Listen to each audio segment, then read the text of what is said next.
नमस्कार विद्यार्थी मित्रांनो, मी आजचा सब्जेक्ट एक्सपर्ट प्रोफेसर श्रीमंत सुरवसे। आजचा आपला सब्जेक्ट आहे probability and statistics for CS branch. Okay, तर आजच्या व्हिडिओमध्ये आपण एंड सेमिस्टर साठी कसं प्रिपरेशन करायचं हे आपण काय करणार आहे डिस्कस करणार आहोत। बघा मित्रांनो, ह्या प्रोबॅबिलिटी स्टॅटिस्टिक्सचा जो काय तुमचा प्रोबॅबल क्वेश्चन पेपर असेल तर दोन त्याच्या पॉसिबिलिटीज आहेत। पहिली पॉसिबिलिटी अशी आहे की तुम्हाला एक क्वेश्चन मध्ये 3 सब क्वेश्चन्स विचारलेले असतील, त्याला 5, 5, 4 असे मार्किंग तुमचं डिस्ट्रीब्युशन असू शकतं। आणि दुसरी पॉसिबिलिटीज अशी आहे की तुम्हाला एका क्वेश्चन मध्ये 2 सब क्वेश्चन असतील, एक क्वेश्चन तुमचा 7 मार्काला आणि दुसरा क्वेश्चन तुमचा 8 मार्काला। असे तुम्हाला टोटल 10 क्वेश्चन असतील, त्यातले कोणतेही 5 क्वेश्चन तुम्हाला सॉल्व्ह करायचे असतील। एक क्वेश्चन प्रत्येक डिफरंट म्हणजे प्रत्येक क्वेश्चनला एक एक काय क्वेश्चन काय असेल ऑर असेल। सो अशा प्रकारे तुमचं प्रिपरेशन असणं गरजेचं आहे। मी तुम्हाला एक हिंट दिलेली आहे आणि नियर अबाउट 100% शुअर त्याच पॅटर्न मध्ये तुम्हाला क्वेश्चन विचारला जाईल। बघा मित्रांनो, बऱ्याच विद्यार्थ्यांना पासिंगसाठी एखाद दुसरा मार्क कमी पडत असतो, पण जर तुम्ही मॅथमॅटिक्स किंवा स्टॅटिस्टिक्सचे क्वेश्चन पेपर लिहित असताना जर एक काळजी घेतली ती म्हणजे कोणती, की जर तुम्ही प्रत्येक समजा तुम्हाला एखादा स्टेटमेंट असेल, एखादा थेरम असेल, त्या थेरमचं तुम्ही ऍटलीस्ट स्टेटमेंट लिहिलं असेल किंवा एखादा न्यूमेरिकल क्वेश्चन आलाय जो तुम्हाला तो कम्प्लीट सॉल्व्ह होत नाहीये, पण त्याचा तुम्हाला गिव्हन दॅट लिहिता येते किंवा त्याचा फॉर्म्युला लिहिता येते किंवा कॅल्क्युलेशनच्या काही स्टेप्स तुम्हाला करता येतात, ते जर तुम्ही केलं तर तुम्हाला सहज ते जे तुम्ही 1-2 मार्क तुमचा जो सब्जेक्ट राहतोय तो तुम्ही काय करू शकता, त्याला रिकव्हर करू शकता आणि चांगले मार्क्स पण घेऊ शकता। हे फक्त एखाद्या क्वेश्चन न लिहिता प्रत्येक जेवढे तुमचे न्यूमेरिकल क्वेश्चन्स आहेत त्या न्यूमेरिकल प्रत्येक क्वेश्चन मध्ये ह्या स्टेप्स तुम्ही लिहिणं गरजेचं आहे, जेणेकरून ह्या तुम्ही जर स्टेप्स लिहित असाल तर एक्झामिनरला असं वाटतं की तुम्हाला क्वेश्चन बद्दल बऱ्यापैकी आयडिया आहे आणि तो काय करतो तुम्हाला सहज 1 किंवा 2 मार्क्स त्या स्टेपला देऊन जातो।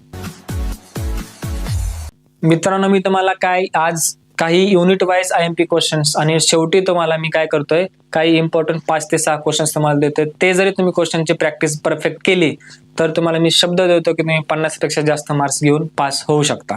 तर बघा, पहिलं तुमचं युनिट आहे बेसिक प्रोबॅबिलिटी अँड काही डिस्ट्रीब्युशन्स तुम्हाला त्यांनी दिलेले आहेत। आता बेसिक प्रोबॅबिलिटी मध्ये तुम्हाला सर्वात मेन क्वेश्चन म्हणजे बायस थेरमचं स्टेटमेंट आणि त्याच्यावर विचारला जाणार न्यूमेरिकल क्वेश्चन कसा सॉल्व्ह करायचा हे तुम्हाला आलं तर तुम्ही सहज 7 ते 5 मार्क तुम्ही काय करू शकता, मिळू शकता।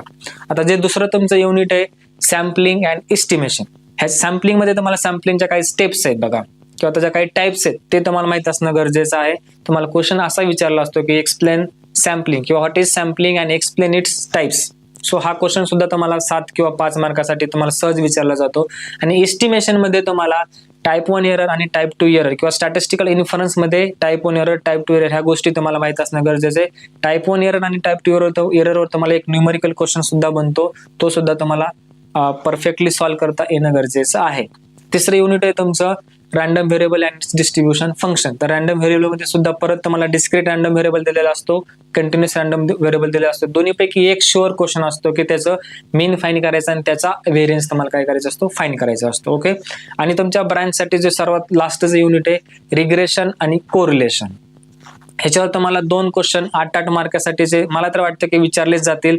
एक तर म्हणजे तुम्हाला एक्स आणि वायच्या व्हेरिएबल मध्ये डेटा दिलेला असेल त्याच्यावरून त्यांच्यातलं कोरिलेशन फाइंड करायला सांगितलं जाऊ शकतं, किंवा त्याच्यामध्ये तुम्हाला स्पेरमन रँक कोरिलेशन एक कन्सेप्ट आहे त्याच्यावर सुद्धा एक तुम्हाला क्वेश्चन विचारला जातो।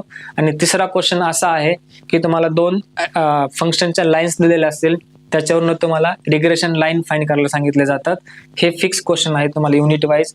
तर मी तुम्हाला सांगेल अजून एक टेस्टिंग हायपोथेसिस पार्ट तुमच्या थेअरी सॅम्पलिंग आणि एस्टिमेशन मध्येच, तर त्याच्यामध्ये तुम्हाला NP लेमा हा सुद्धा एक इम्पॉर्टंट थेरम आहे। प्रत्येक वेळेस हा थेरम तुम्हाला विचारला जातो, त्याच्यामध्ये तुम्हाला स्टेटमेंट आणि त्याचं प्रूफ असं विचारलं जातं। जर 8 मार्काला क्वेश्चन आला किंवा 9 मार्काला क्वेश्चन आला तर शक्यतो तुम्हाला त्याचं स्टेटमेंट हे 4 मार्कासाठी असतं आणि त्याचं प्रूफ जे आहे ते तुम्हाला 5 मार्कासाठी असतं। लास्ट टाइम हे क्वेश्चन 9 मार्कासाठी आलं होतं, सो त्याचं डिस्ट्रीब्युशन 4 मार्काला स्टेटमेंट आणि 5 मार्काला त्याचं काय होतं, प्रूफ होतं। सो अशा प्रकारे तुम्ही हे जे मी सांगितलेले क्वेश्चन्स आहेत ते क्वेश्चन जरी परफेक्ट केले तरी सहज तुम्ही 50 पेक्षा जास्त मार्क मिळवू शकता। आता ह्याच्यामध्ये तुम्हाला 5 इम्पॉर्टंट क्वेश्चन मी तुम्हाला सजेस्ट करेल। बायस थेरमवरचा numerical question first, very important. त्याच्यामध्ये जे तुमचे बेसिक डिस्ट्रीब्युशन आहेत जे की तुम्हाला बायनॉमियल आहे, पॉइसन आहे आणि नॉर्मल आहे, ह्याच्यामध्ये तुम्हाला ह्या तिन्ही क्वेश्चनवर एक क्वेश्चन तुम्हाला विचारला जाईल, पण तो एकमेकांना ऑर असेल। सो मी तुम्हाला सजेस्ट करेल ह्या तिन्हीपैकी जे तुम्हाला इझी वाटते, जर काहींना पॉइसन वाटेल काहीला बायनॉमियल वाटेल, त्याच्यातलं परफेक्ट कोणतेही 2 करायचे, दोन्हीवर एक क्वेश्चन तुम्हाला असणार आहे। हे 2 क्वेश्चन झाले तुमचे. त्याच्यानंतर तुम्हाला रॅन्डम व्हेरिएबल वरचा जो काही चॅप्टर आहे त्याच्यामध्ये डिस्क मी तुम्हाला सजेस्ट केली कंटिन्युअसचा क्वेश्चन तुम्ही काय करायचा परफेक्ट करायचा. त्याच्यामध्ये त्याच्यातला जो व्हेरिएबल दिलाय त्याची व्हॅल्यू फाइंड करायचं. उदाहरणार्थ के दिला असेल तर के ची व्हॅल्यू फाइंड करायचं, मीन कसा फाइंड करायचा आणि व्हेरियन्स कसा फाइंड करायचा. एखाद्या वेळेस त्याच्यातली प्रोबॅबिलिटी सुद्धा दिलेली असते, ती प्रोबॅबिलिटी कशी फाइंड करायची हे सुद्धा तुम्ही परफेक्शन करणं गरजेचं आहे. हे झाले तुमचे 3 क्वेश्चन. आणि state and prove Neyman and Pearson lemma हा क्वेश्चन सुद्धा तुम्हाला करायचा आहे. त्याच्यातला काय बेसिक डेफिनेशन आहे तुमच्या, टाईप 1 एरर असेल, टाईप 2 एरर असेल, क्रिटिकल रिजन असेल आणि पॉवर ऑफ द टेस्ट असेल, हे क्वेश्चन्स तुम्हाला काय करायचे आहेत परफेक्ट करायचे आहेत. अशा प्रकारे 5 ते 6 क्वेश्चन तुम्ही जर परफेक्ट केले तर सहज तुम्ही छान प्रकारे मार्क्स घेऊन पास होऊ शकता. मित्रांनो, सर्वात इम्पॉर्टंट पार्ट आहे की आपण पेपर लिहित असताना आपण पेपर कोणत्या प्रकारे लिहिणं गरजेचं आहे. जर तुम्ही पेपर कसा लिहिता हे सुद्धा खूप मॅटर करतं तुम्हाला मार्क्स मिळण्यासाठी. तर सर्वात पहिलं स्टॅटिस्टिकल किंवा मॅथमॅटिकल पेपर्स तुम्ही लिहित असताना सर्वात पहिलं जो काही तुम्हाला दिलेला डेटा आहे तो डेटा तुम्ही ॲज इट इज लिहिणं गरजेचं आहे. त्याच्यानंतर त्याचा फॉर्म्युला तुम्ही लिहिणं गरजेचं आहे आणि त्याच्यानंतर तुमचे जे काही कॅल्क्युलेशनची प्रोसिजर आहे ते तुम्ही कॅल्क्युलेशन लिहिणं गरजेचं आहे. आता समजा तुम्हाला मीन फाइंड करायला सांगितलेला आहे, समजा काहीतरी तुम्हाला डेटा दिलाय तर त्याच्यामध्ये तुम्ही तो मीनचा फॉर्म्युला अगोदर जो डेटा दिलाय तो लिहिणं गरजेचं आहे, नंतर मीनचा फॉर्म्युला लिहिणं गरजेचं, नंतर त्याचं कॅल्क्युलेशन आणि लास्टला त्याचं इंटरप्रिटेशन सुद्धा लिहिणं गरजेचं आहे की therefore mean of dash dash हे तुमचं आलेलं आहे किंवा असं तुम्ही लिहू शकता. हा जो तुम्ही लिहिण्याचे जे काही स्टेप्स आहेत हे खूप मॅटर करतात जेणेकरून तुम्ही परफेक्ट आउट ऑफ मार्क्स घेऊ शकता. आता दुसरा विषय बघा की मी तुम्हाला सांगितले आपल्या कोर्सच्या माध्यमातून मी तुम्हाला प्रत्येक युनिट वाईज किंवा प्रत्येक पॉईंट वाईज मी काही क्वेश्चन्स घेतले, ते क्वेश्चन कसे सॉल्व्ह केले स्टेप बाय स्टेप ते तुम्ही फॉलो करा जेणेकरून तुमचा कुठंच मार्क एक सुद्धा मार्क तुमचा कट होणार नाही याची मी तुम्हाला शुअरिटी देतो.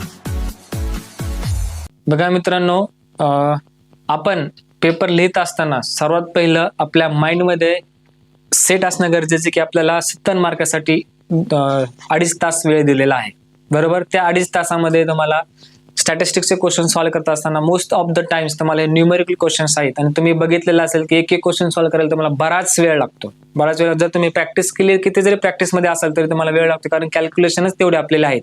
जर उदाहरणार्थ तुम्हाला कोरिलेशनचा जर क्वेश्चन विचारला तर कोरिलेशनचा क्वेश्चन सॉल्व्ह करायला हार्डली तुम्हाला 20 मिनिटं तर सहज जातात तुम्ही किती जरी प्रॅक्टिस केली असली तरी, कारण डेटा तुमचा मोठा दिलेला असतो. सो हा टाइम तुम्हाला टाळण्यासाठी सर्वात पहिले जे छोटे छोटे क्वेश्चन्स आहेत म्हणजे की पटकन इझिली सॉल्व्ह होतात आणि तुम्हाला ते परफेक्ट येतात ते तुम्ही अटेम्प्ट करणं गरजेचं आहे जेणेकरून तुमचा टाइम वेस्ट होणार नाही. आणि जे तुम्हाला परफेक्शन जमत नाही ते तुम्ही लास्टला ट्राय करू शकता जर तुमच्याकडे वेळ शिल्लक असेल तर.